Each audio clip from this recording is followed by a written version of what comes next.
Republica Moldova, Turcia. Relații bilaterale, diplomatice și parteneri în afaceri.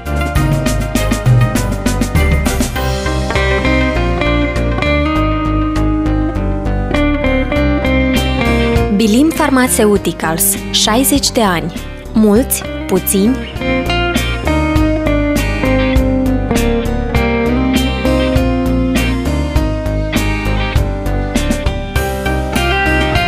Totul a început în 1953. Suntem în 2013. Noi suntem viitorul.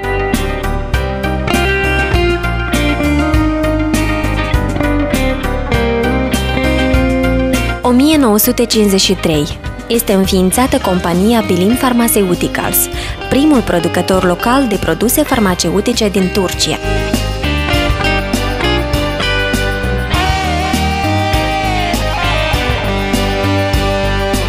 1961 a fost deschis laboratorul companiei.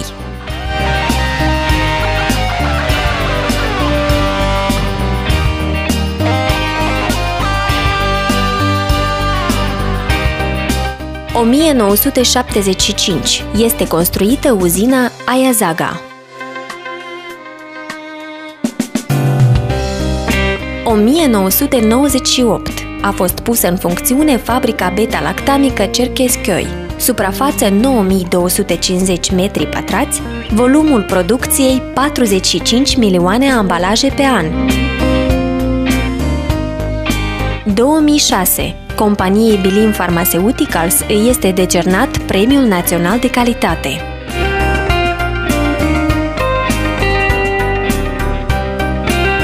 (2007-2008) a fost lansată pentru producere uzina Bilim Gebze, industrial, 60.000 metri pătrați. Suprafață închisă 51.500 metri pătrați. Investiții 90 milioane euro.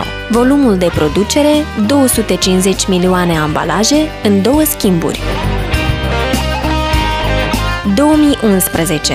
Bilim Pharmaceuticals a fost distinsă cu premiul FQM, Premiul European pentru Excelență în Afaceri, European Foundation for Quality Management. Este prima companie farmaceutică beneficiară de acest premiu.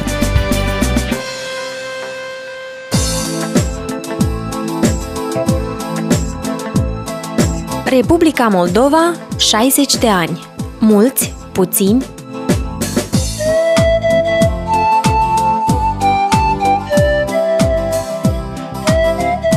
1953 este formată secția de neurochirurgie pe lângă Spitalul Clinic Republican de Psihiatrie.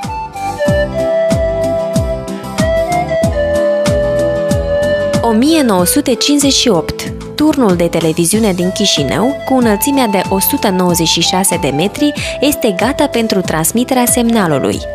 Prima emisiune a fost transmisă în cadrul televiziunii Moldova în data de 30 aprilie.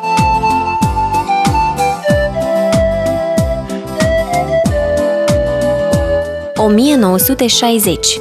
Pe teritoriul fostei RSS moldovenești a fost creată Academia de Științe a Moldovei. 1961. Spitalul Clinic Republican realizează prima intervenție chirurgicală pe cord.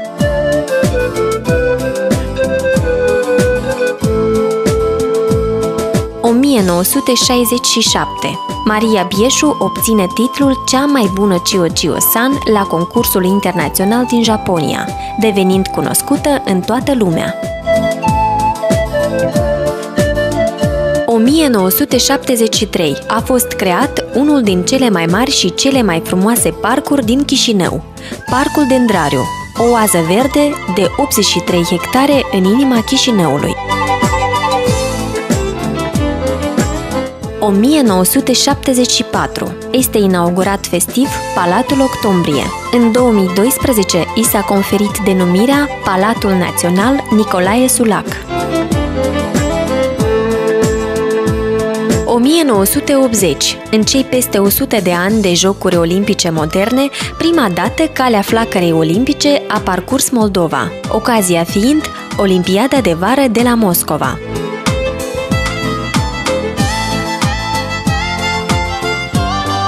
1983 a fost semnat actul de înființare a Muzeului Național de Arheologie și Istorie a Moldovei, una din cele mai importante instituții muzeale din Republica Moldova.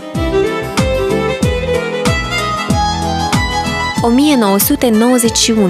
Este aprobată Declarația de Independență. Republica Moldova devine un stat suveran, independent și democratic. 1993. Leul moldovenesc. Moneda națională a Republicii Moldova a înlocuit cuponul. Grafica de pe bancnote este opera artistului plastic Gheorghe Vrabie.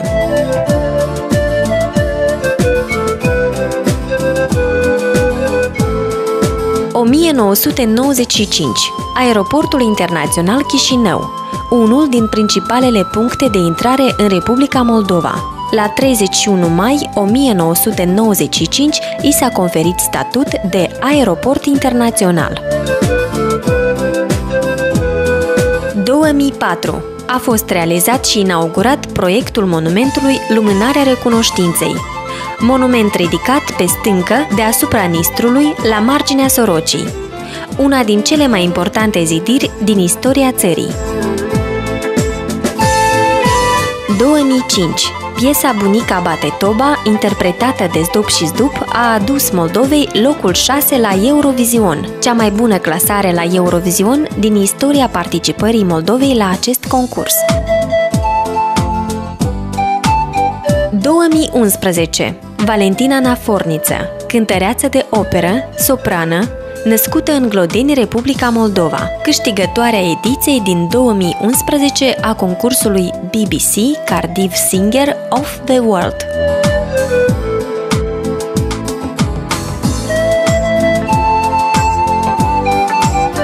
Bilim Pharmaceuticals. Noi suntem viitorul.